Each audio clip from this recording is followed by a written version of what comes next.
bills are so erratic and so high, it's to the point where we're going to move out of town. Drastic measures new tonight. A small green country city is not holding back, calling out people living there after 3 different petitions went around demanding an audit. People in Claremore say their utility bills are outrageous. They want the state to step in now. As 2 Works 2 reporter Katie Wisely shows us, city leaders now saying they're doing an audit of their own to get rid of the rumors. Not only is the city furious, they're about to spend thousands of dollars, but they say it's to prove their innocence. My mother always told me a half-truth is a lie. The city versus they are seeing that the people are speaking.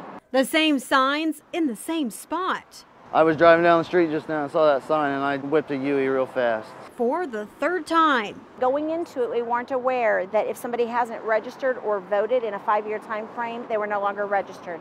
So that knocked several signatures down. A petition pushed by Shelley Taylor. Over 27,000 posts reached so far. To ask the state auditor's office to look at the city's books from July 1st, 2013 to June 20th, 2017. The citizens of this town have spoke that they want this looked at. They want to continue to fight.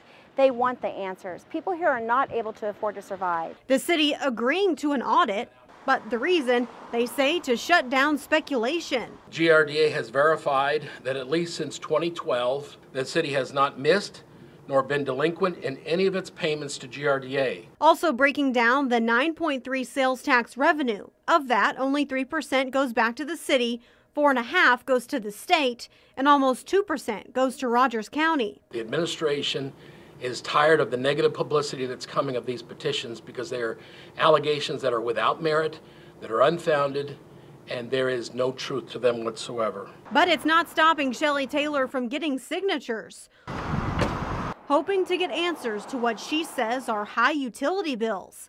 But the city is sure their rates are comparable and that the smart meters work. The city says they'll draft the papers for the audit tomorrow, but it could be a while before there are any results. Katie Wisely, 2 Works for you.